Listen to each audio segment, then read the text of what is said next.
Good morning. अभी हम अध्ययन कर रहे हैं भारत की संघीय विधायिका यानी संसद का। भारतीय संसद का उल्लेख अनुच्छेद 79 में है और भारत में जो संसदीय व्यवस्था है वो ब्रिटेन से ली गई है। संसद की संरचना हमने देखा कि संसद राष्ट्रपति, राज्यसभा और लोकसभा से मिलकर बनी है। राज्यसभा संसद का उच्च सदन है और इसमें अधिकतम सदस्यों की संख्या 250 हो सकती है और वर्तमान में 245 सदस्य हैं। आज हम अध्ययन करते हैं लोकसभा का। लोकसभा भारतीय संसद का निम्न और लोकप्रिय सदन है। इसका उल्लेख अनुच्छेद 81 आर्टिकल 81 में किया गया है। लोकसभा जनता का सदन है और जनता द्वारा प्रत्यक्ष रूप से निर्वाचित किया जाता है। इसमें अधिकतम सदस्यों की संख्या 552 हो सकती है, जिनमें से 530 राज्यों से, 20 संघराज्य क्षेत्रों से और अधिकतम 2 राष्ट्रपति द्वारा मनोनीत वो आंग्ल भारतीय समुदाय के प्रतिनिधि। वर्तमान में लोकसभा में सदस्यों की संख्या 545 है। इनमें 530 राज्यों से, 13 संघराज्य क्षेत्रों से और अधिकतम 2 आंग्ल भारतीय समुदाय के राष्ट्रपति द्वारा मनोनीत।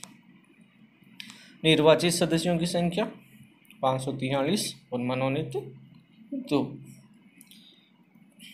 लोकसभा का जो निर्वाचन क्षेत्र है उसमें प्रत्येक राज्य से जनसंख्या के अनुपात में सदस्य वयस्क मताधिकार द्वारा जनता द्वारा प्रत्यक्ष रूप से चुने जाते हैं और वयस्क मताधिकार के लिए न्यूनतम आयु 18 वर्ष है। अनुसूचित जाति व जनजाति के लिए सीटों का आरक्षण है।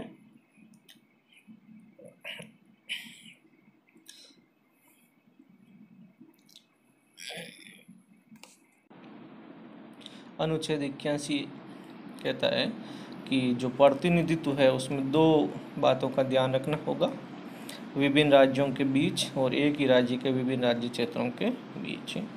यानी प्रत्येक राज्य में लोकसभा में आवंटित स्थानों की संख्या ऐसी होगी कि उस संख्या से राज्य की जनसंख्या का अनुपात सभी राज्यों के लिए यथासाध्य एक ही हो।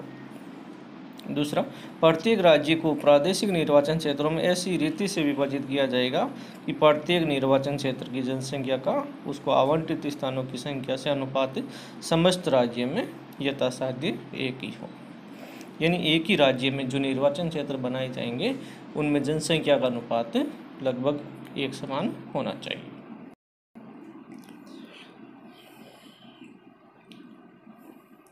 प्रत्येक जनगणना की समाप्ति पर राज्यों को लोकसभा में स्थानों के आवंटन और प्रत्येक राज्य के प्रादेशिक निर्वाचन क्षेत्रों में विभाजन का ऐसे प्राधिकारी द्वारा ऐसी रीति से पुनर्समायोजन किया जाएगा जो संसद विधि द्वारा अवधारित करे।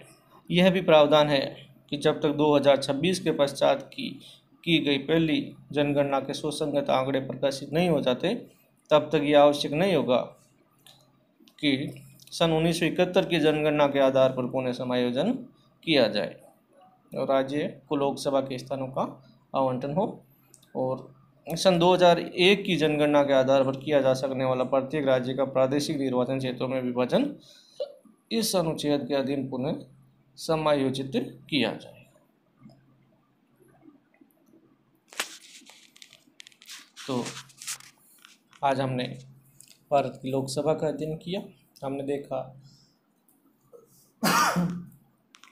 देखा कि लोकसभा भारतीय संसद का निम्न सदन है और इसके सदस्यों की संख्या अधिकतम 552 हो सकती है। वर्तमान में ये 545 है। इनमें से 530 राज्यों से, 13 संघराज्य क्षेत्रों से और 2 राष्ट्रपति द्वारा मनोनीत सदस्य होते हैं आंग्ल भारतीय समुदाय के। लोकसभा के सदस्यों का कार्यकाल 5 वर्ष होता है। ध्यान दें, लोकसभा का कार्यकाल 5 वर्ष होता है और इसका कार्यकाल कम या ज़्यादा किया जा सकता है परिस्थितियों के अनुसार। राष्ट्रपति है वो लोकसभा को समय से पूर्व भंग कर सकता है। इस मामले में ये राज्यसभा से अलग है, क्योंकि राज्यसभा को भंग नहीं किया जा सकता। राज्यसभा एक स्थायी सदन है। लोकसभा जो मंत्री परिषद होती है वो लोकसभा के प्रति उत्तरदायी होती है, राज्यसभा के प्रति नहीं। तो लोकसभा में जिस दल को बहुमत प्राप्त होता है उसी का प्रधानमंत्री और मंत्रिपरिषद बनती है। तो उम्मीद है आपको ये वीडियो अच्छा लगा होगा। Thank you very much.